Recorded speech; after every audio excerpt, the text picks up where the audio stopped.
just from a statistics standpoint, what does home ownership, across the country and across specifically the state of Wisconsin look like? And are we targeting the right buyers, the right sellers at the right time in the right way? Right? We talk about all the time, you need to do better marketing, you need to do social media, you need to get in front of your network, you need to contact your people, you need to know when to communicate with them, how to communicate with them. And all of that stuff is great and things that you need to know. But if you're not putting the right message in front of the right person at the right time, your success rate is going to be small, right? But I think we can be way more efficient in closing more deals and helping more people out if we're tailoring our efforts specifically to the right people. And so that's when I was like, okay, let's look at what does homeownership look like? Who are the buyers? Who are the sellers? And how can we get in front of them better? So 2025 snapshot of homeownership in the US, 65% of homes are owned. It's a pretty standard rate. Homeownership rates peaked at 75% in the early 2000s. The low point was 63% of US citizens own their houses.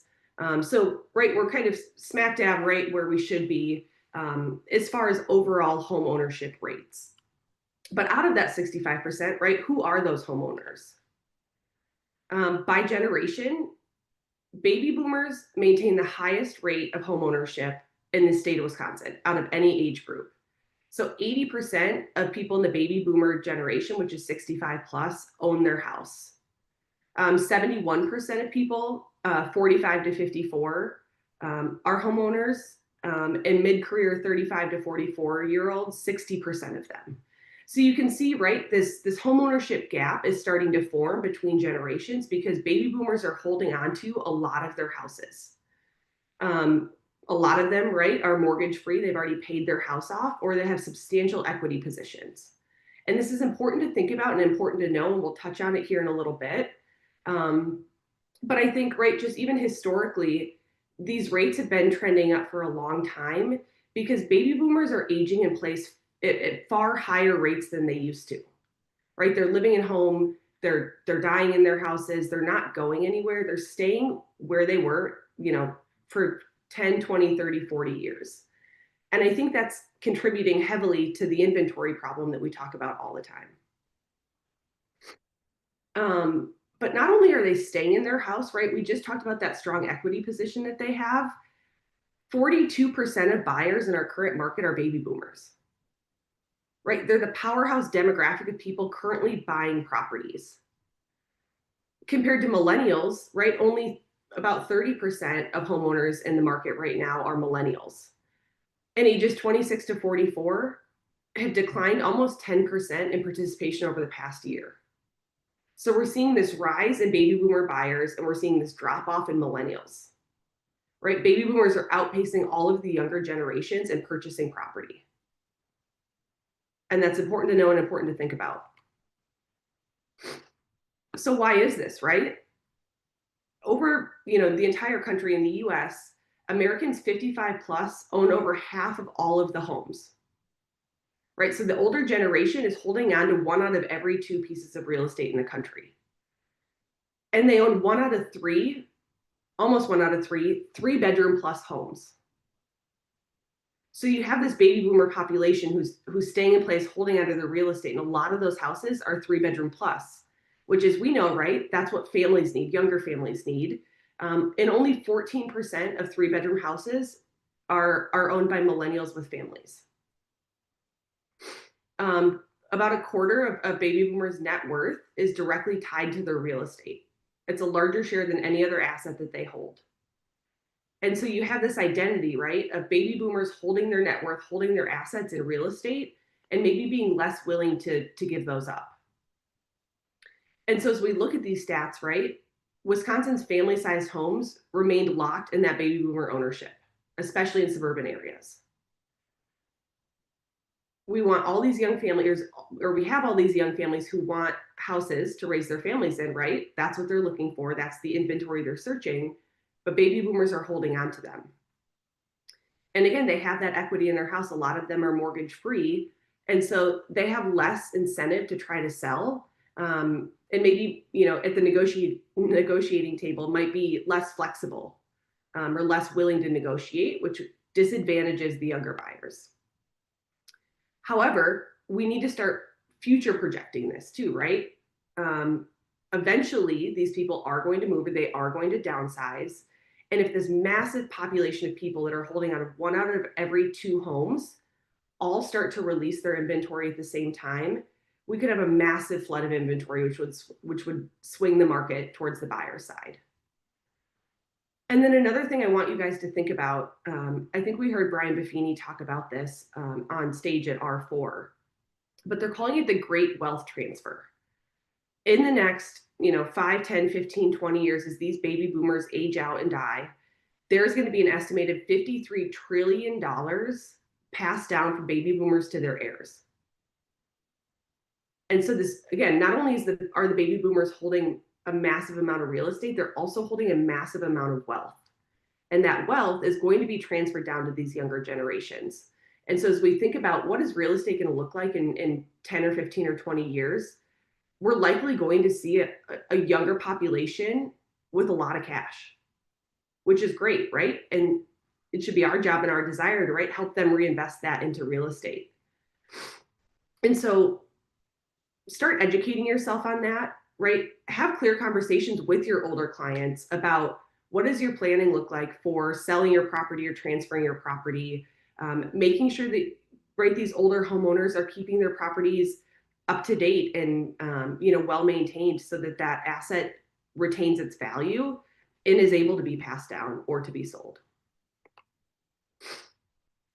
Now let's talk about the poor Gen Zs and millennials, right? 63% of them are ready to buy. So 2 out of every 3 millennials said, yeah, I'm eager. I want to buy a house.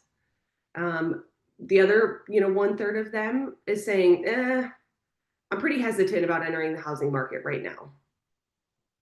And so RE/MAX just did a study, right?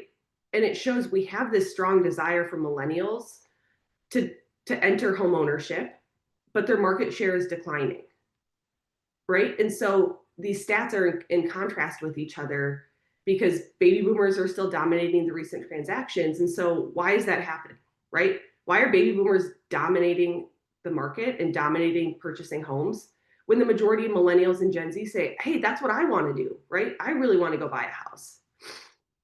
But a lot of it, right, comes down to finance. Baby boomers are flush with cash and equity in their houses, and it's tough for younger home buyers to try to compete with that. Younger home buyers might not have a down payment or a big enough down payment saved, right? Rising interest rates affect the younger generations more. Again, if you don't have as much liquidity in your finances, a higher interest rate makes your monthly payment higher. You could almost price yourself out of the market. Property tax increases. If you work in any of the communities, Dane County, Baraboo, anywhere you are, right? Ongoing property tax increases can significantly impact young home buyers who don't have a lot of financial reserves. You can, right, understand what's going to happen if your property taxes spike, your monthly payment goes up. Again, you might find yourself as a young home buyer in somewhat of an unaffordable situation. And same thing with maintenance costs too, right? Again, younger generations, not a ton of money in savings. Your furnace goes out, you need to put a new roof on. We know how expensive those maintenance items can be. And so that becomes a financial hurdle for the younger people.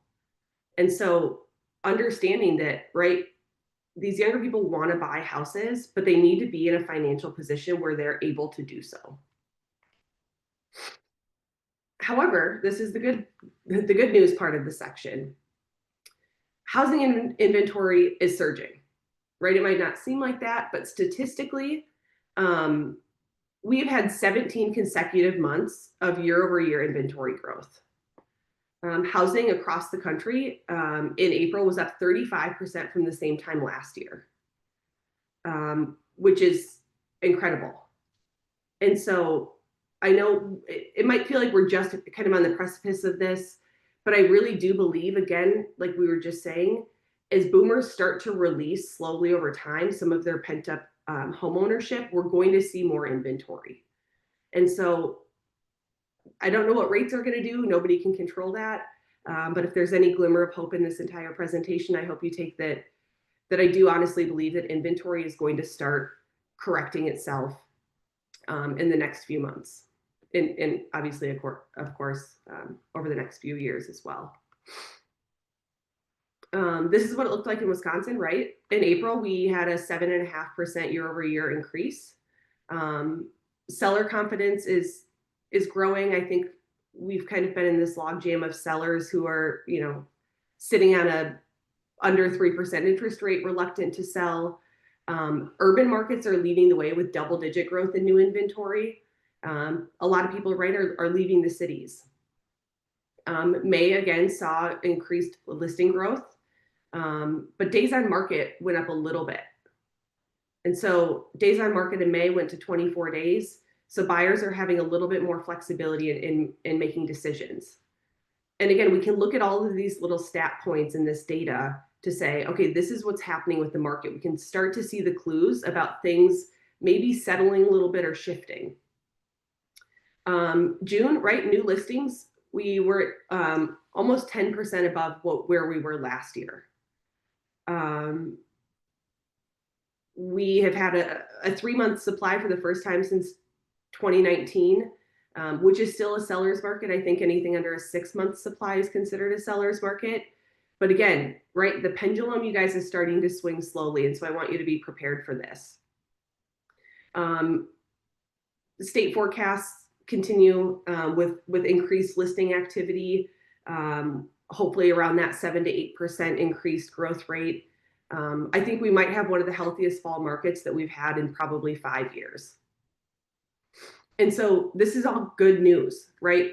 More inventory, more opportunity, not only on the listing side, but also for your buyers as well. Hopefully everybody's, mindset is starting to stabilize as well. Again, those sellers with low rates, those buyers who are freaked out about interest rates. I think we might start seeing a market that feels a little more stable. If you're anything like me, I can't wait for that to come.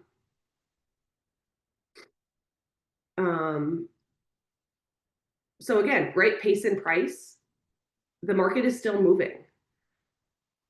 We know that transactions are down, but volume is up.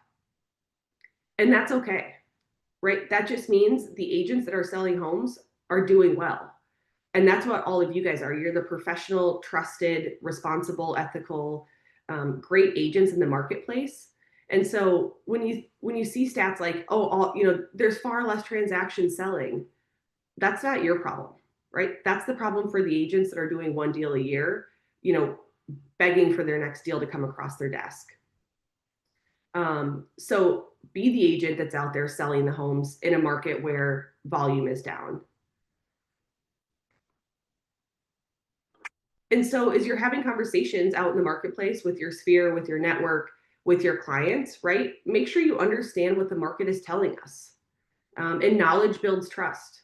Right, RE/MAX agents are the most trusted agents in the entire industry. Use that stat on social media, use it in your buyer and seller presentations. But if you're feeling overwhelmed with some of the news out there or the headlines that you're reading, right, buyers and sellers are as well. And so your job as their agent is to cut through all of that noise with facts and clarity and local insight.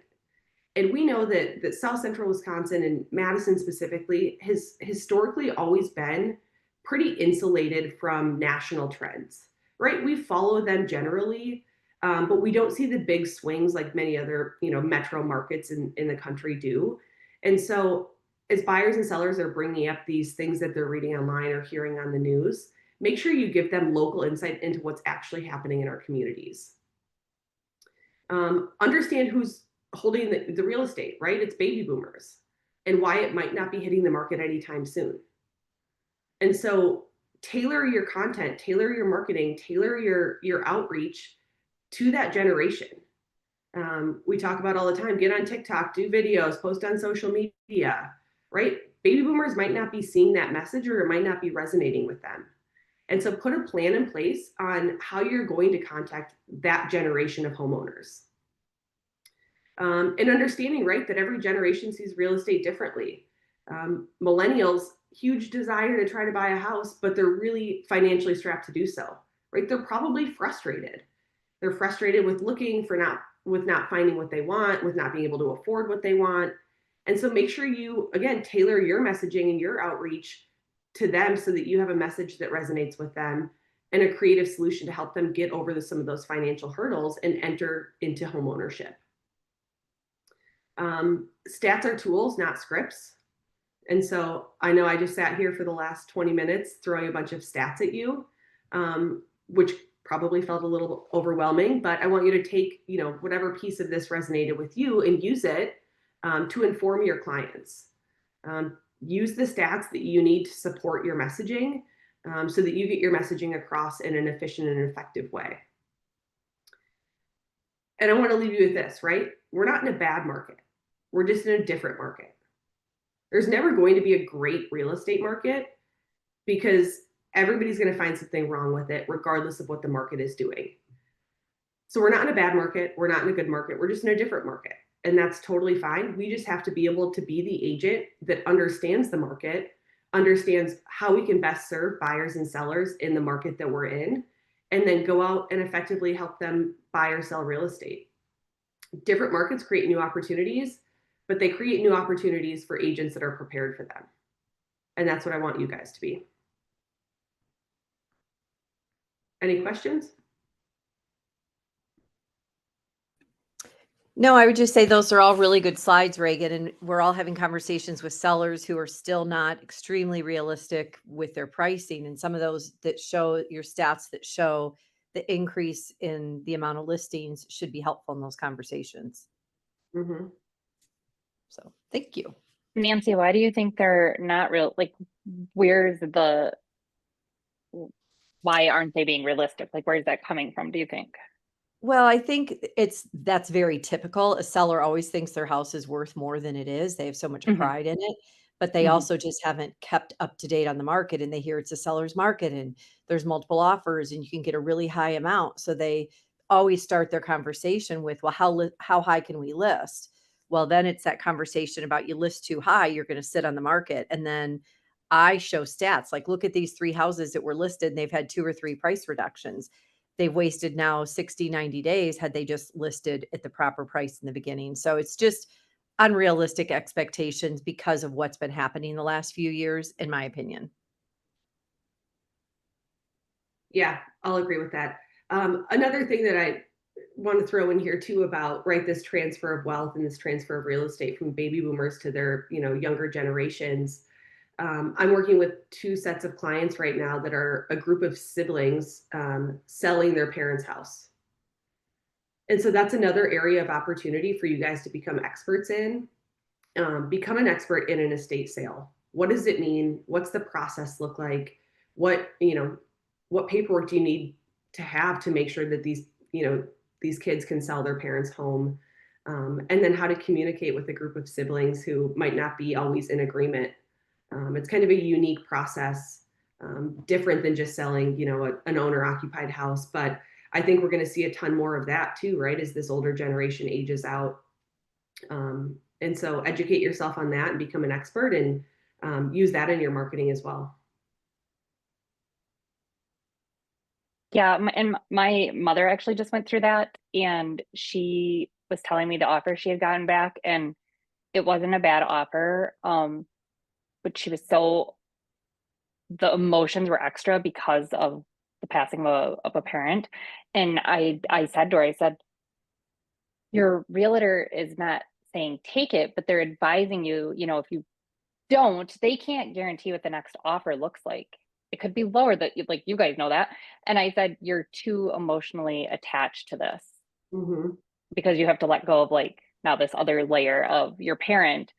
And once I said that to her, it helped. I said, now just imagine like you're going through a house with your husband, the buyer's goal is to get the best deal that they can get, and the buyer wants the most money. I'm like, so you can't be like offended unless it's some crazy low offer, obviously. But I'm like, if you can't be offended and be like, there's nothing wrong with this house.